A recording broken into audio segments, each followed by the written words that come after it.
मनुष्य चाहे कितना भी प्रयास क्यों ना कर ले, कितना भी प्रयत्न क्यों ना कर ले, उसे अपने कर्मों का फल तो भोगना ही पड़ता है। चाहे मनुष्य कितना ही प्रयत्न कर ले, लेकिन वह कभी अपने कर्मों से बच नहीं सकता। जैसी करनी वैसी भरनी, यह वाक्य तो आपने सुना ही होगा। अर्थात जैसे आप कर्म करोगे वैसा ही आपको फल भी प्राप्त होगा। लेकिन मेरा एक प्रश्न है, क्या आप इस बात पर यकीन करते हैं कि जैसा आप कर्म करें वैसे ही आपको फल भी मिलेगा? अब आप में से अधिकतर लोगों के मन में यह प्रश्न जरूर उठ रहा होगा, क्योंकि इसमें पूछने वाली बात क्या है? या तो सत्य ही है कि जैसे हम कर्म करेंगे वैसा ही हमें फल भी मिलेगा। लेकिन एक बार के लिए आंखें बंद करके अपने आप से यह प्रश्न कीजिएगा और देखिएगा कि आपको इस प्रश्न का उत्तर स्पष्टता से मिल पाएगा कि कहीं ना कहीं आपके मन में एक संशय जरूर होगा कि क्या यह बात सच है या झूठ। दोस्तों, आज इस कहानी से हम समझेंगे कर्मों का खेल, आखिर अच्छे कर्मों का फल अच्छा और बुरे कर्मों का फल बुरा कैसे होता है। बहुत समय पहले की बात है, किसी गांव में एक बहुत ही ज्ञानी पंडित रहता था। एक दिन वह अपने बचपन के दोस्त से मिलने के लिए दूसरे गांव में जा रहा था। उसका वह दोस्त बचपन से ही गूंगा और एक पैर से अपाहिज था। उस पंडित के गांव से उसके दोस्त का घर काफी दूर था। वह जाने के लिए बीच बीच में कई सारे छोटे छोटे गांव पड़ते थे। पंडित रास्ते में अपनी धुन में चला जा रहा था। चलते चलते उसकी मुलाकात एक व्यक्ति से होती है। रास्ते में उसे एक आदमी मिलता है जो ऐसा लगता था कि वह किसी का इंतजार कर रहा था और वह भी पंडित के साथ चलने लगता है। उस आदमी को देखकर पंडित बहुत खुश हो जाता है। उसने सोचा, चलो अच्छा हुआ, साथ साथ चलने से उसका सफर आसानी से कट जाएगा। बात की शुरुआत करने के लिए उस पंडित ने उस व्यक्ति से उसका नाम पूछा, तो उसने अपना नाम धर्मराज बताया। पंडित को यह नाम कुछ अजीब सा लगता था, लेकिन उसने नाम के विषय में कुछ और पूछना उचित नहीं समझा। दोनों धीरे धीरे साथ में चल रहे थे। तभी रास्ते में एक गांव आता। गांव का प्रवेश द्वार आते ही धर्मराज ने पंडित से कहा, तुम आगे चलो, मुझे इस गांव में एक काम है, मैं तुमसे आगे मिलता हूँ। पंडित ने कहा, ठीक है। वह आगे रास्ते में चल देता है। कुछ देर बाद उस गांव में खबर फैली कि एक व्यक्ति को सांड ने अपनी सींग में फंसाकर मार दिया। जैसे ही सांड ने उस व्यक्ति को मारा, ठीक कुछ ही देर में धर्मराज पंडित के पास आ गया और फिर दोनों चलना शुरू कर देते हैं और चलते चलते एक दूसरे गांव के द्वार पर पहुंच जाते हैं। उस गांव के बाहर एक बड़ा और विशाल मंदिर बना हुआ था। वहां पर आराम करने की सुविधा काफी बढ़िया लग रही थी। पंडित के दोस्त का घर अभी वहां से बहुत दूर था और रात भी होने वाली थी। तो पंडित ने धर्मराज से कहा, रात होने वाली है, पूरे दिन चलते चलते थक भी चुके हैं और भूख भी लग रही है, तो यहाँ पर भोजन करके यहीं पर हम विश्राम कर लेते हैं, फिर सुबह के समय आराम से आगे की यात्रा जारी करेंगे। धर्मराज ने कहा, ठीक है, मुझे इस गांव में किसी को कुछ जरूरी सामान देने जाना है, तुम भोजन करके आराम करो, मैं बाद में आकर भोजन कर लूँगा। इतना कहकर वहाँ से चला जाता है। लेकिन उसके जाने के कुछ समय बाद, कुछ ही देर बाद धुआं उठता हुआ दिखाई देता है और देखते ही देखते पूरे गांव में आग लग जाती है। पंडित ने हैरानी से सोचा कि यह धर्मराज जहां भी जाता है वहां कोई ना कोई अनहोनी जरूर हो जाती है, कुछ तो गड़बड़ है इस व्यक्ति में। लेकिन पंडित ने रात्रि में धर्मराज से कुछ भी नहीं पूछा और वे दोनों सो गए। सुबह होते ही दोनों फिर से अपनी यात्रा शुरू कर देते हैं। कुछ देर चलने के बाद रास्ते में फिर से एक गाँव आता है। धर्मराज ने फिर पंडित से कहा, आप आगे चलिए, मुझे इस गांव में अपने मित्र से मिलने जाना है, मैं अपने दोस्त से मिलने के बाद आगे रास्ते में मिलूंगा। यह कहकर धर्मराज वहां से चला गया।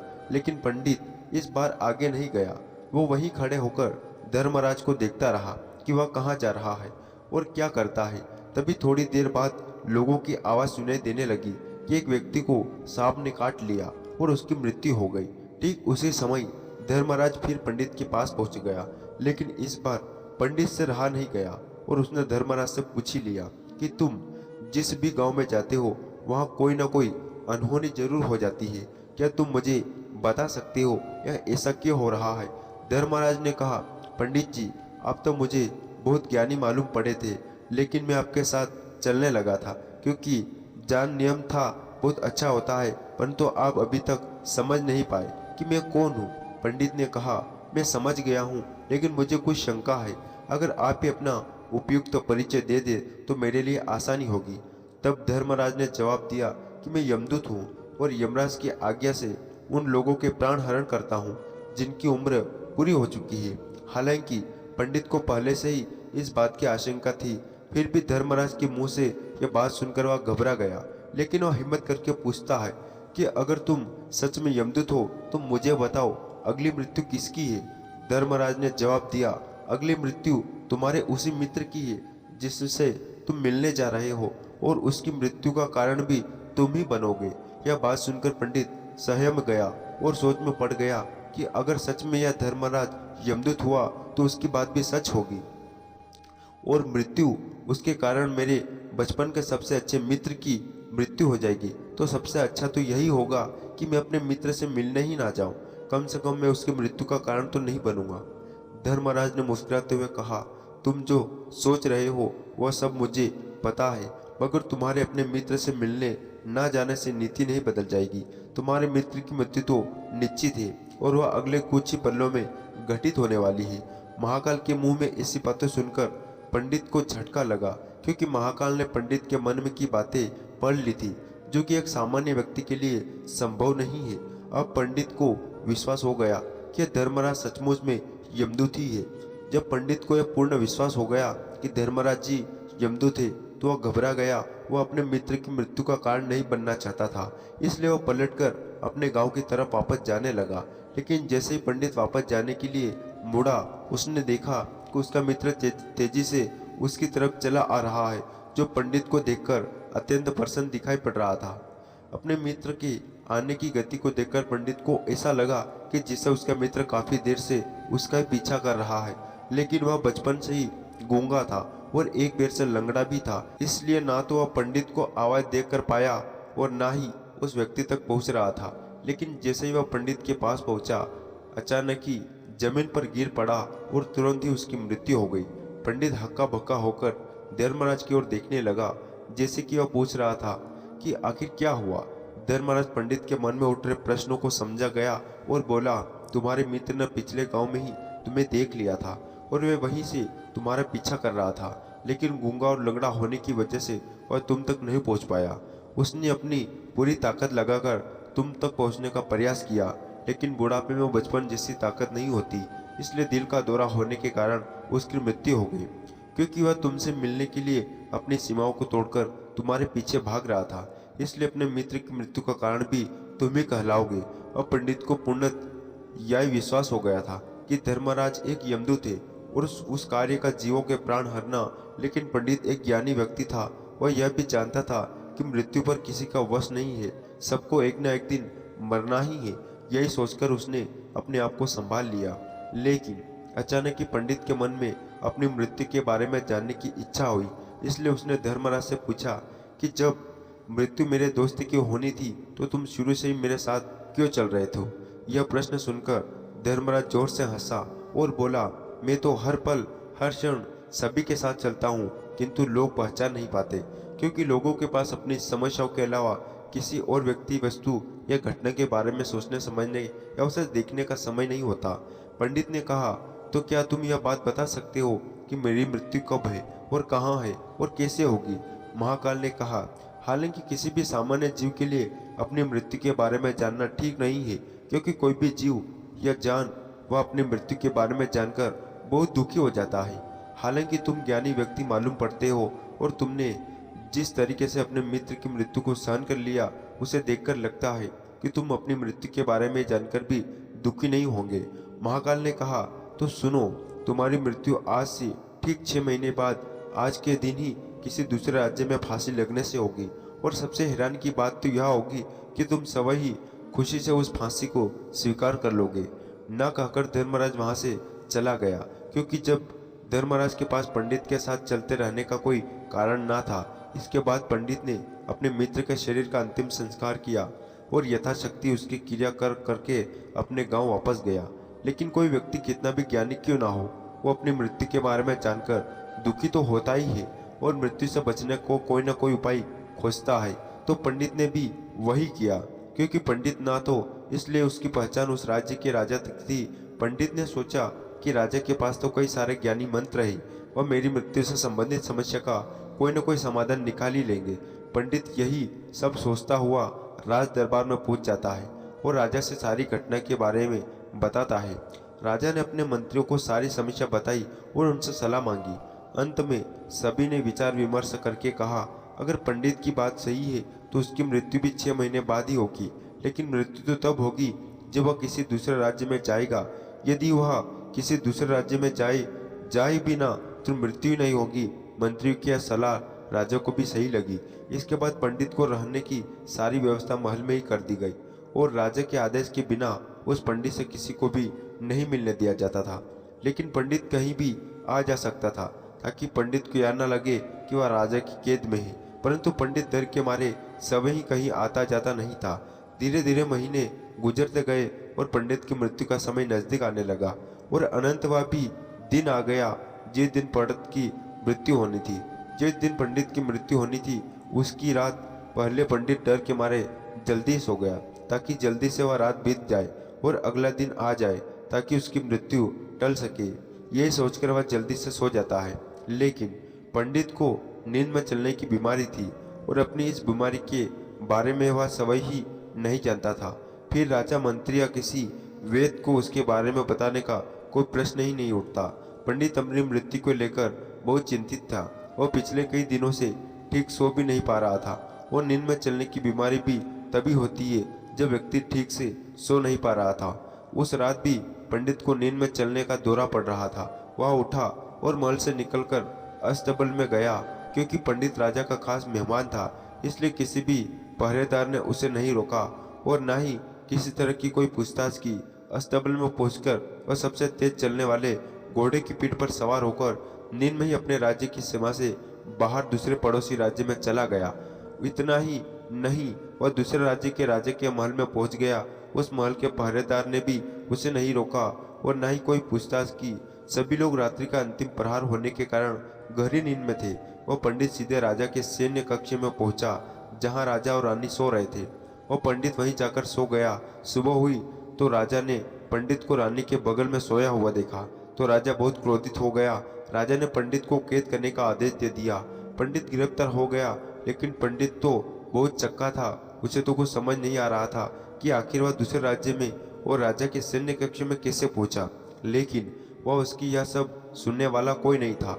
अगली सुबह राजा ने पंडित को दरबार में पेश करने का आदेश दिया। कुछ देर बाद उस पंडित को दरबार में लाया गया। पंडित को देखते ही राजा इतना बबूला हो गया कि उसे फांसी पर चढ़ा देने का हुक्म सुना दिया। फांसी की सजा सुनाकर पंडित कांप गया, लेकिन फिर भी थोड़ी सी हिम्मत जुटाकर राजा से बोला, महाराज, मैं नहीं जानता कि मैं राजमहल तक कैसे पहुंचा हूँ। मैं यह भी नहीं जानता कि आपके सैनिक कक्ष तक मैं कैसे आया हूँ और आपके महल के बारे किसी पहरेदार या सैनिक ने मुझे रोका क्यों नहीं।